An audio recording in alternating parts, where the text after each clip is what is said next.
What is going on, everybody? What's up? What is going on? I apologize now for things you may hear and what you may not hear. I'm in a bad spot here. Listen, I am in a bad spot here, but welcome while I have you here to the Big Time Show podcast that is being seen and heard live on Podbean and also being heard live here on Facebook, Twitter, Twitch, YouTube, everywhere else where I am. I know I'm forgetting something, but here I am. I'm in the house. What's going on tonight?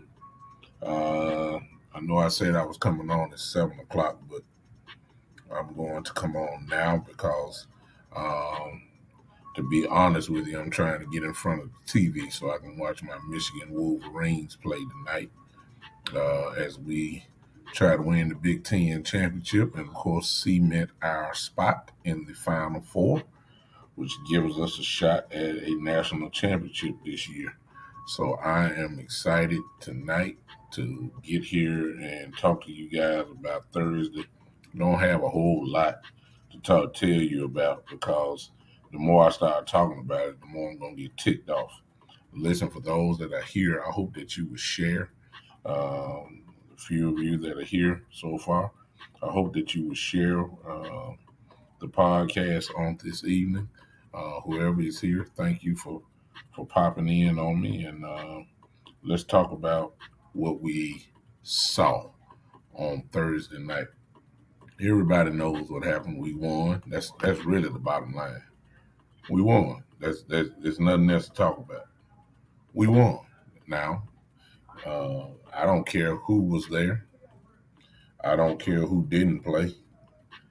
And I don't care who was on the sideline. I don't care about that. I could care less. We won. That's all that matters to me. I want 10 wins on the board automatically. Everything else is gravy. 10 wins will get me to the playoffs this year. I want 10 wins, definite.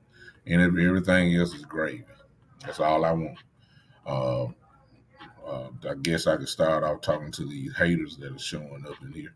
I don't care about Alvin Kamara not playing Thursday night. I don't care about, Jameis Winston not playing, Michael Thomas not playing. I could care less because, see, when we didn't have our players, y'all didn't say nothing. Y'all acted like we were at full strength.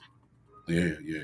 So when we lost, you laughed about it, When we said D-Law ain't playing, Randy Gregory ain't playing, Amari Cooper not playing, CeeDee Lamb not playing, Tyron Smith not playing, y'all laughed at us. Y'all said, y'all act like we was on, y'all act like we was at full strength. So you talk bad about us, now all of a sudden you want to make excuse for the other team. You see what I'm saying? That's just. So I could care less who played for the Saints and who didn't play. Hey y'all, I see here my folks showing. Hey Joe, hey Gary, I see Shane done showed up. Listen, we won. That's we went down there to win. Goal accomplished. We won. There's nothing else to talk about. We're 8-4. Y'all act like we 4-8. Some of the fans act like we 4-8. We're 8-4. We have a firm grip on the NFC East, which is the first goal. The first goal is to be division champions. However we get it, we get it. Okay, we're in the driver's seat. So I could care less about just get me there. Okay, give me in the see the Cowboy fans. A lot of y'all jump to Super Bowls. I'm just looking for some look. I'm just trying to get some consistency. That's what I'm trying to get. We ain't been in the playoffs in a few years. Can we first start getting a culture of consistency? Can we start making playoff runs? Can we start, 2 or 3 years in a row make the playoffs? That's all I'm concerned about. Can we do that? What's up, G Phenomenon on Pod, man? Exactly. It's a win that we needed. Exactly. We needed it. We getting our stamina back. I don't care who it is. I don't care who we play.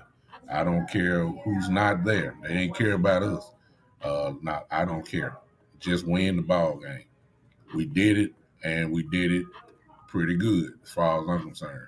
Um, Defensively, um, they were at a liability. I am aware that Kamara didn't play, and I understand what he is, and I understand who he is, and all that. And I understand Hill played his first game at quarterback, and God knows how long. I get all that. Look, I ain't got nothing to do with that. They could have played Trevor Simeon. It's not my fault they wanted to experiment with Tyson Hill playing. It's not my fault. I ain't got nothing to do with that. You line up, we knock you down. It's just as simple. I could care less. Uh, Mark Ingram played as a running back. It is what it is. So you didn't feel sorry for us when our guys were down. You act like we was at full strength. I'm not. I don't want to hear it. I don't want to hear it. I don't want to hear about the Saints not having everybody. We didn't have everybody still. How about that? Defensively, though, it was good to see D-Law back. D-Law caused some havoc back there, which is what he's supposed to do. He did it. Uh, that ball that should have been called a fumble. Uh, it's just good to see him get back there to add pressure. Michael Parsons is just unbelievable. He's now forget the defensive rookie of the year. Most of you have heard it. I've been saying it that the truth be told is that he is supposed to um, probably be the defensive player of the year now. He should be in the conversation. Uh, no question. He's a dominant football player, uh, and it's only going to get better. All right. Mr. Lord have mercy, Mr. Diggs, another pick. Come on. He should be in the conversation for Defensive Player of the Year as well. Matter of fact, I almost want to say it's 1 and 2. I know Myles Garrett in Cleveland is having a special year, and he's definitely going to get a lot of votes and all that. But there are not too many players playing better ball than Michael Parsons on the defensive side. Trayvon Diggs has locked up as far as I'm concerned, the first team All Pro this year. I actually believe that Michael Parsons is going to be a first team All Pro player this year as a rookie, which is incredible. No question about it. We're going to have two guys be first team All Pro this year on the defensive side. That's just unbelievable. No question. I'm talking about first team All Pros, not second team, first team. It's going to happen. Um, Offensively, which is probably what most of you guys want to talk about. Hey, y'all, I'm doing my podcast show, just in case y'all wonder. No, y'all not bothering me. I'm in a different location, so if y'all hearing the noise, it's just somebody, some people being nosy over here. Before y'all walk over and put your mask on, because I don't know none of y'all. Omicron variant out here. I don't know what y'all doing. So I got to stay masked up. Y'all like I'm geared up. You know what I'm saying? I stay geared up. I stay geared up, y'all. I stay geared up. Y'all know that. I stay geared up. Y'all know that. Anyway, offensively, which is what some of you guys want to talk about. Hey, Shane, I mean, what Shane say? Bishop, I'd like to hear your thoughts on how we can fix our running game. I'll let you in on that in just a second. That is the good. That is the good. Our defense anytime you get 4 turnovers in a game, 4 interceptions, I'm sorry, in a game, you can't argue with the defense. They did what they were supposed to do. Uh, the guys weren't there. They treated them like they were supposed to be treated. You beat their brains out. That's what you do. That's what we did. They couldn't get nothing going. It's not my fault. You know, it is what it is. Offensively, we have problems, y'all. Now, Shane, you on my view, we have problems offensively. And it's not really what you think it is. It's deeper than just plays. It's yeah, exactly. Thank you, Gary. You going there. As bad as this may sound, y'all, we should have left Connor Williams at guard. Yeah. Him and all his penalties. We should have left him at guard because the offensive line has no rhythm. The offensive line has no continuity at all.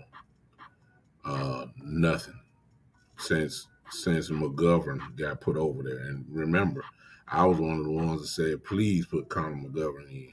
And you're talking about, well, I heard Jerry and Steven say, well, especially Steven, that it's going to take time for all these guys to, to learn to play together and get it going, which very well may be the case. McGovern is not playing bad. It's just that when you get into this part of the season, you need to be solid in what you're doing, your concepts.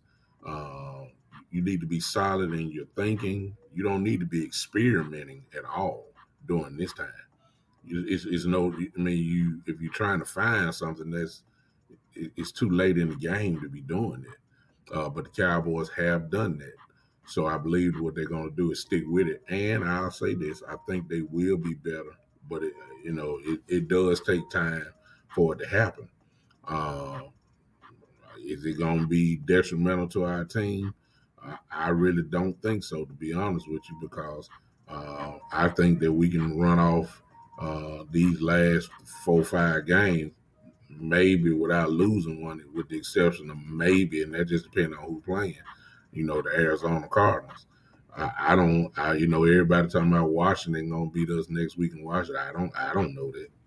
I don't know that. I don't think nobody in the NFC East can beat us at all. That's just me. So I don't know. But I will say this. Now, the bigger part, Shane, since you were there, since you said that, here's what the problem is. It's a problem that I've been telling y'all ever since y'all been following me. I said it in the off season. I've said it during the season. And it looks like I'm still saying the same thing. Part of it, as you can see what Gary is saying, these guys have no animal in them, no dog, no blood, no thirstiness in them to drive block. He's saying run blocking is poor. That is true. But here's my thing. You can't get a running game going if you don't run it, which of course leads, to the person that I've been telling y'all about all the time, and that's Kellen Moore. I don't know how many times I gotta keep telling y'all. Stop expecting a philosophy of running the football that is not in him. It's not in him. He doesn't run the ball. You know that because when he finally does, we go completely crazy. Like, wow. We ran the ball 25 times in the game. Oh, my God. Wow. It's not in Moore.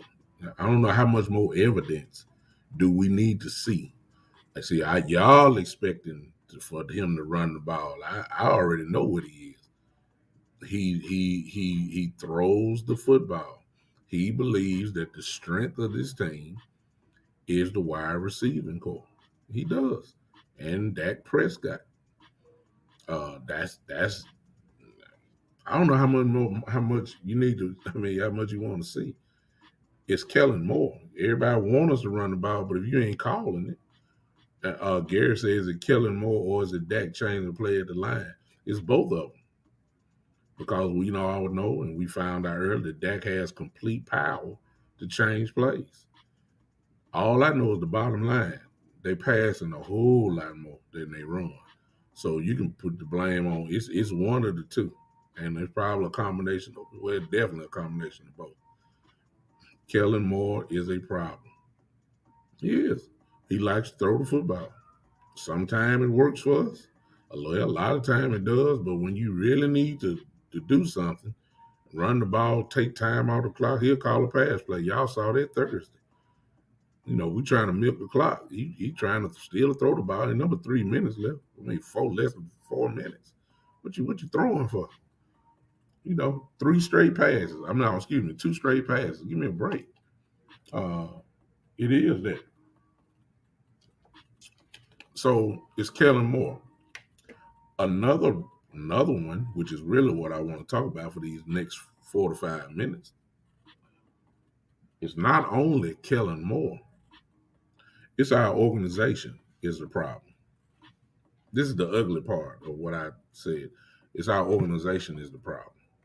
Tell y'all what I mean. I see you, G, putting on McKellen was quarterback and quarterback coach, exactly. But now he's the offensive coordinator, and he's showing you. All right. Here's why I say it's the organization problem. And Shane, if you're still here, here's the other reason why we can't run it right now. It's because this organization has made a incredible mistake, from my view, in forcing something that's just not working. What am I talking about? Ezekiel Elliott is not right. Why is he still playing? I mean, can somebody help me? He's not right. You can't run. You can't run the ball effectively if your guys can't run. And what you're depending on is not going to happen because he's not right. His body is not right. I'm not saying he can't. I'm saying, however, he can't do it right now because his knee is not right. It's reported that Jerry Jones said a few weeks ago that Ezekiel Elliott has a bone bruise in his knee, a bone bruise. Y'all help me out. Maybe I'm not smart. But just help me out. He does play the running back position, right? Okay, running back. All right. Forgive me if I'm wrong. If somebody help me. Gary, you're a very intelligent man. Gary Bryant, you're a very intelligent man. Help me out here. If you have a running back and the goal of a defender is to tackle the running back, usually it's at his legs, if I'm not mistaken. Well, if you have a bone bruise in your knee and you getting hit in your knee, excuse me, does that mean that your knee is going to get better by getting it hit when it's already messed up? It's a good chance that you're going to make the situation worse. Well, we know that's the case because after every 2 or 3 plays, Ezekiel already raised his hand up to get spelled because he's already limping. Now, keep in mind, I'm quite sure during practice time, Ezekiel Elliott has not been hit in his leg the whole time at practice. So he's really had, my goodness, 4, 5 days maybe of non-contact of practicing? No contact in his knee at all. So that means the very first time that he gets hit is on Sunday or Thursday night or Monday night. So you telling me that after about a couple of series or 1 or 3 or 4 plays, he's already back to square one? Common sense tells me that you need to sit him down. And it's common sense. Instead of them sitting him down, you listen to the interviews from Stephen and Jerry primarily, and Mike McCarthy. Oh, he's ready to go. He's ready to go. He's ready to play. He's ready to play. No, he's not. No, he's not. You sat Dak down for a calf that's obviously he could have played if it was a playoff game. He only missed 1 game. Had a calf strain. This man has a bone bruise that ain't healed yet. Okay? And it's obvious. Everybody see it. Everybody. Everybody see he can't even run up the gut like he always does. He can't even run up the middle for about a yard or two now. Usually he run up the gut and at least give you 3 or 4 because he had the power and the push. He don't even have that. Why is he on the field? Why has he been on the field the last 2, 3 weeks? He's getting worse. So I don't want to hear, that's why we can't run it because you're putting wounded people out there that can't run. That's why you can't run it. It's the same plays, same little holes. He just ain't the same as Ziggy Elliott. And until we sit him down for a week, he got 10 days now. So they're gonna say, well, that's enough. That's all. No, it ain't. He probably be a little bit better this coming up Thursday. He'll probably be a little bit fresher. But he's not right. He shouldn't even be on the field. Now, which leads to Tony Pollard. Tony Pollard is Tony Pollard. We all see the burst. We all see the progression. We all see the production that he has. Guess what? I'm not surprised. We see how explosive he is. He showed you that Thursday. You saw the big run. That's all it takes for him. One big run, 1 or 2, and look out. It's trouble. Now, a lot of you guys are saying, well, he should be. He's the better back than Ezekiel. Yeah, when Ezekiel is hurt, he's the better back. Yeah, he's not better than Ezekiel. He's more fresher and he's not injured. Ezekiel is injured. You can't run the ball if your players can't run. I just don't. I don't get the logic. And what's going to end up happening is you're going to put Ezekiel Elliott on the sideline for the rest of the year. This bruise thing is only going to get worse. So to me, Shane, if you're still here, if you look at Kellen Moore's play calling or Dax changing it at the line and then putting an injured guy out there and trying to present him like he's a workhorse, you're crazy. No, it's not going to work. It'll work better when Tony Pollard in the game right now because Pollard can explode on you. And he seems to be getting dirty yards. You give him the ball, he's going to get 3 to 4 yards every pop. That's what Ezekiel was doing. You can't do it. Sit him down. That's the ugly. So I don't understand what mentality is going on here with Ezekiel Elliott. I don't care nothing about Ezekiel Elliott talking about he want to play, want to be a hero. Man, if you're not effective, sit down. Sit down. I don't have no problem with Ezekiel Elliott coming in for goal line. I'm serious. Inside the 5-yard line, bring Ezekiel in there. Let Pollard and Corey Clement, who I've been begging for, put Corey Clement in the game. Give Ezekiel Elliott give him 2 weeks. Give him 2 weeks. Let the bruise subside. Hello, if he getting hit in his knee, doesn't that make the bruise get worse? I mean, come on, y'all. Come on, y'all. He's not right. And everybody sees it. So I don't know why Jerry and Steven are still getting on the radio talking about, hey, he's ready to go and he just got to work through it. No, you can't work through knee bruises and those of us that had knee issues. You can't work through that. The knee needs rest. It's just simple, common sense. Huh? It looked like we will have the division in hand, especially if we beat Washington coming up next Sunday. If we beat Washington next week in Washington, this thing is just about over as far as the division goes. We need Ezekiel Elliott in playoff time. So I don't know what they mean. I don't care how much rest. But here's my theory. Rest him, especially if we have the division wrapped up. Rest him until he's right. Joe said he's a better pass blocker. Probably get killed if he has to block. Well, Joe, this is what I'm going to say. If Ezekiel Elliott can't move side to side, which he cannot right now, he can go straight forward, but he can't go side to side. When you pass blocking, you got to slide your feet from left to right. If he can't get there because his knee is messed up, guess what? He's no good either. He's no good either. If he can't move, which he cannot, I'm quite sure you're seeing the same thing I'm saying. Why are we running stretch plays with Ezekiel Elliott? Come on now. Why are we running stretch plays with Ezekiel Elliott where he has to get outside quick? The man can't run. Why? I just don't get it. I don't get the logic. I don't get the logic. He's not right. I don't care nothing about it. I don't care. Gary said if you rest him, hide all the honey buns the door, he'll be Eddie Lacy. You got that right. But we'll need all that in December when it get real cold out here. When we go to New York and if we fortunate enough to get out the first round, we'll be on the road.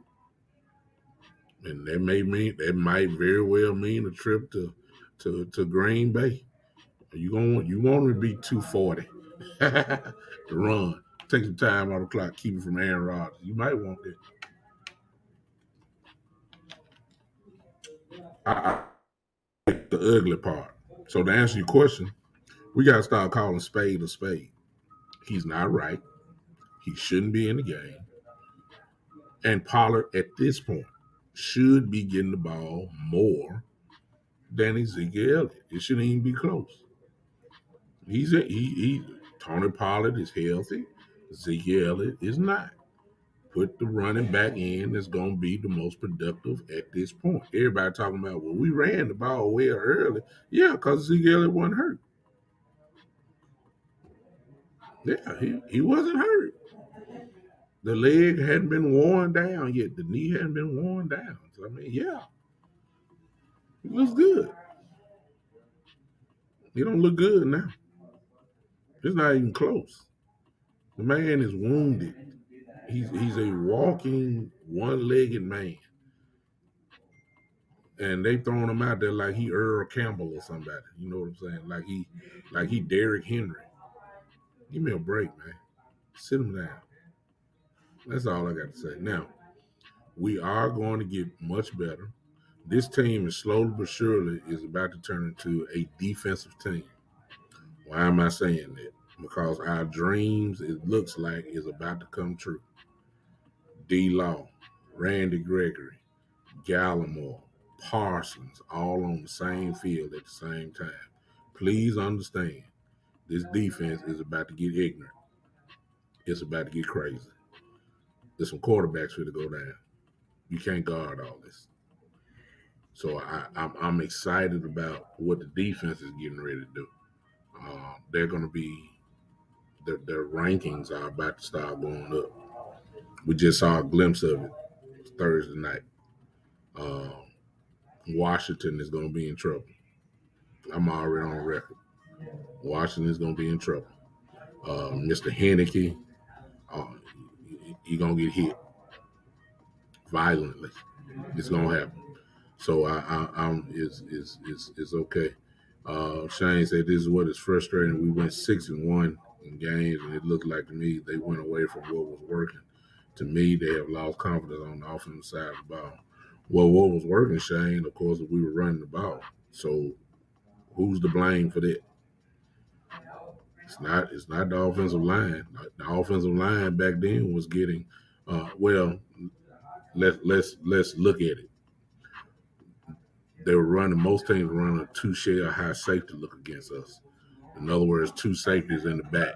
They weren't sneaking people up because you still had Cooper and Lamb on the field and Cedric Wilson on the field at that particular time. So you couldn't sneak guys in the box because you were scared of that killing. Well, the last few weeks, okay, Lamb was hurt. Cooper's been out 2 straight weeks. So you can crowd the line of scrimmage because you're not scared of Noah Brown. You're not scared of Cedric Wilson. The weapons aren't there. What you're getting ready to see now is we're gonna go back to it because for the first time since game 1, we're gonna have Gallup, Lamb, and Cooper on the same field. You're not gonna run no 8-man box with them out there. That's not gonna happen. So the lanes will be there. But Ziggy Elliott can't hit him because he can't run because he hurt. You put Pollard out there. Guess what? You might get a 58-yard touchdown like you saw Thursday. That's the difference. You're going to get there now because teams are going to have. They must respect Amari Cooper. Must respect him. He demands a double team still. CeeDee Lamb, you must respect him. You must respect Gallup. A lot of this was personnel, Shane. You can't run it if you don't have the horses out there. That's what I always have said. You can't run the race without the horses. It makes a difference when Amari Cooper is not out there. It makes a difference when CeeDee Lamb missed that game, and then both of them missed the game. It makes a big difference when Tyron Smith is not out there. Okay? But you can't take it away, Joe. You say if you take away Pollard's 58-yard touchdown, Pollard only had 13, but you can't take it away. You can't take it away because that's all it takes is one mistake, and he gone. You can't take it away. You can't take it away. He would have more than that if Kellen Moore would have gave him the ball. He would have more than that. So you can't take away one play and say you only had 13, but for him that's all it takes. One mistake, and Pollard is gone. One missed tackle, he's gone. That's what you saw Thursday. So it really is just a matter of personnel. Everything's about to change. You'll see it.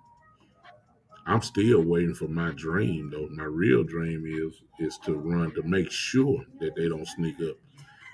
I want McCarthy to run a 4 wide receiver set.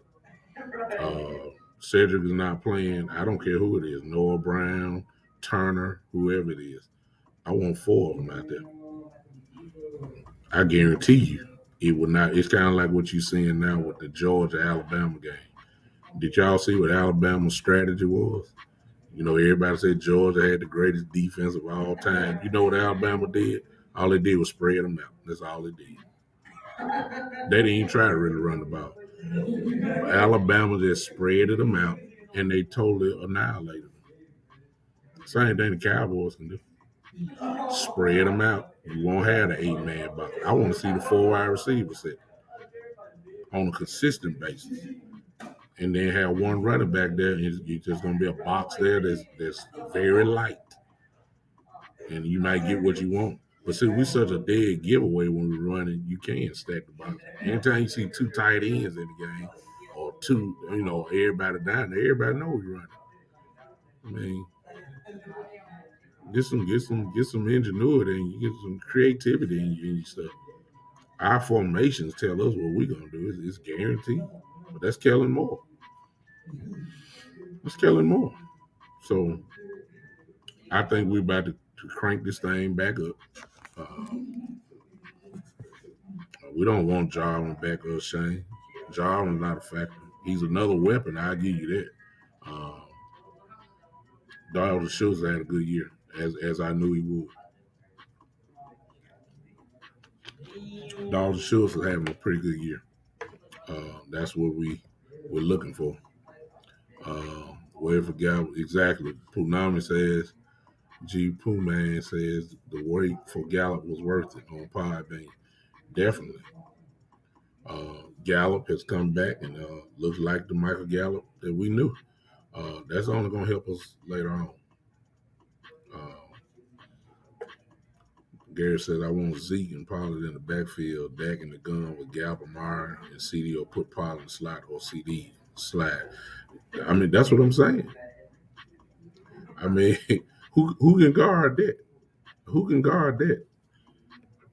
This is what Kellen Moore has. If you want to create running lanes, look at this right here. What Gary said. You want to create running lanes?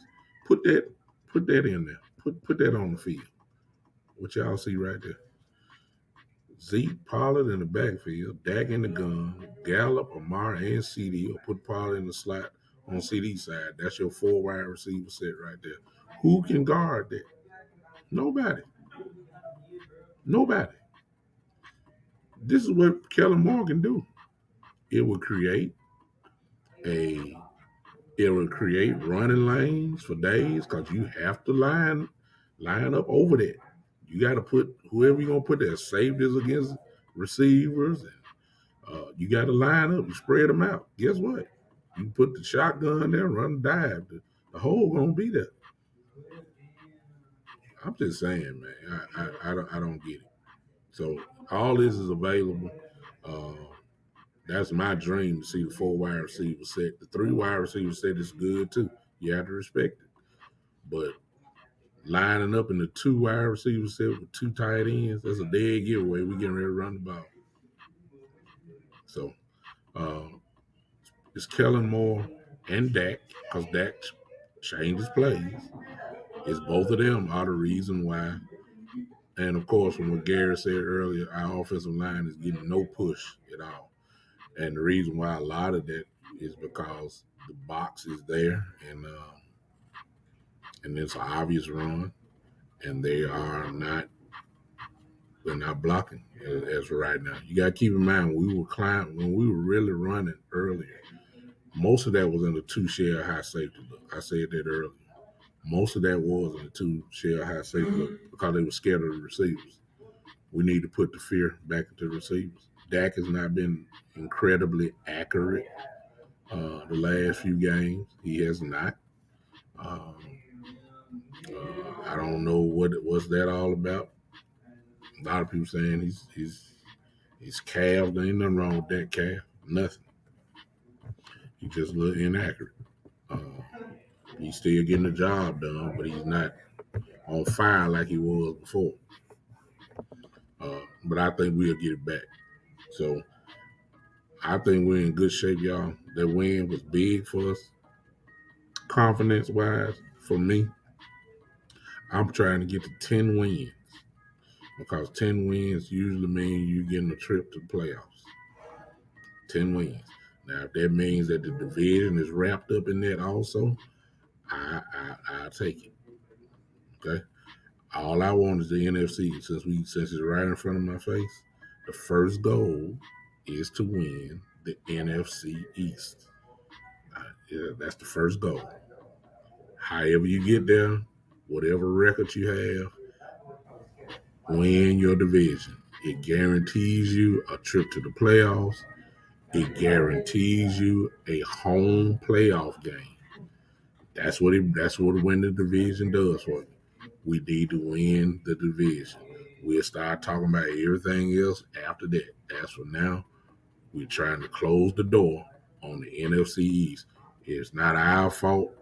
In Washington case, it's not our fault that Young is hurt for the rest of the year. Chris Young, it's not my fault.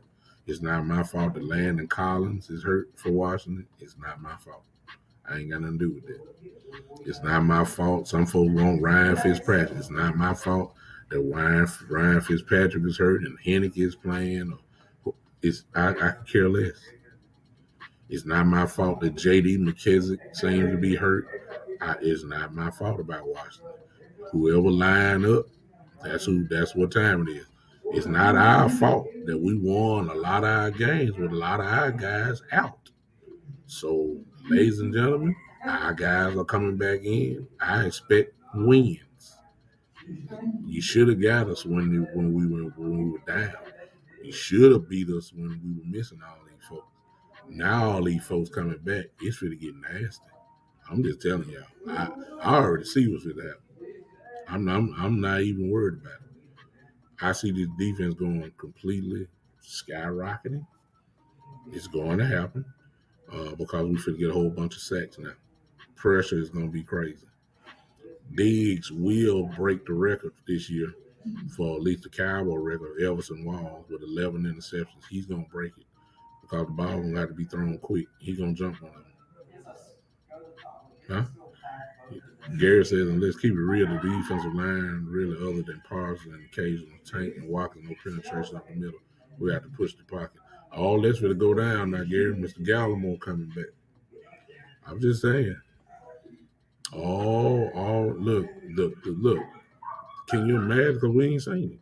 You're going to have Michael Parsons, DeMarcus Lawrence, Randy Gregory, OC, all on the field at the same time.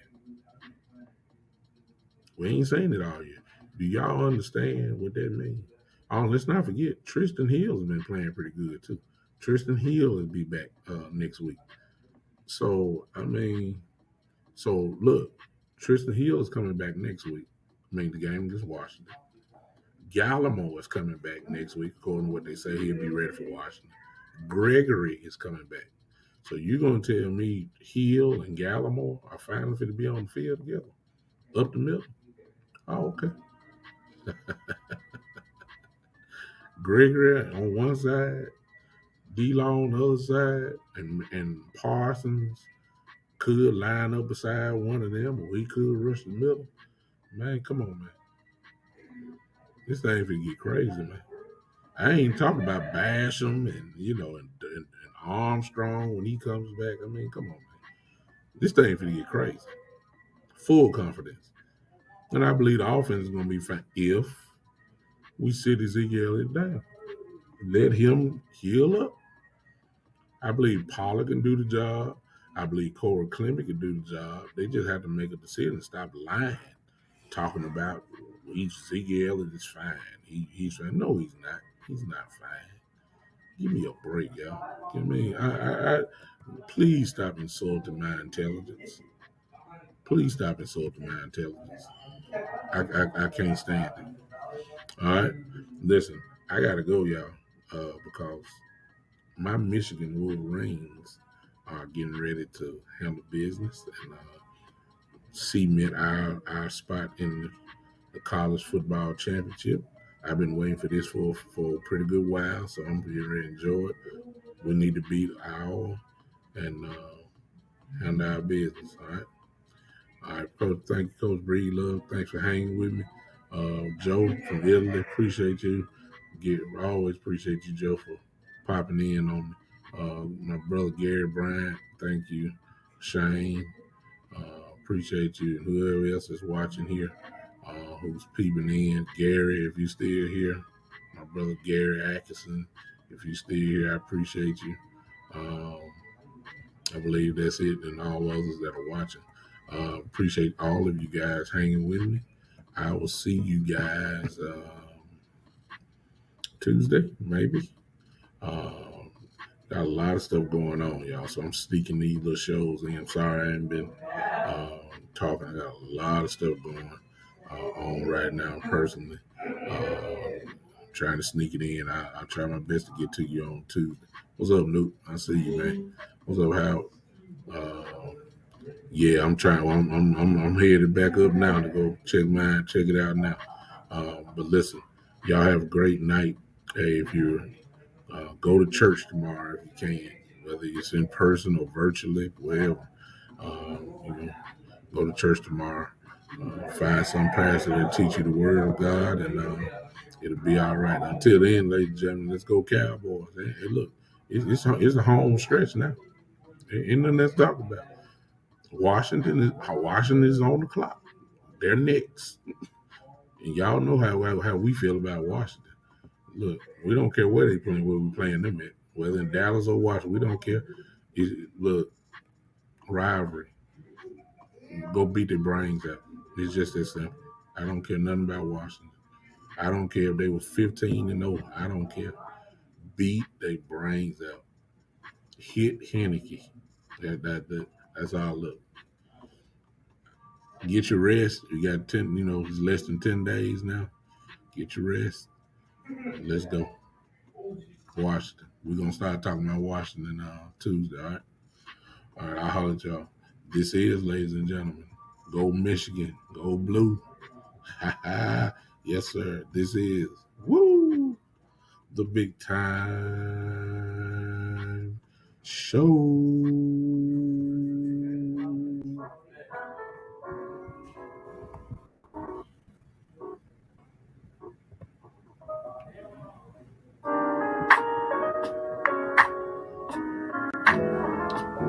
Bye, Bean. We'll see you.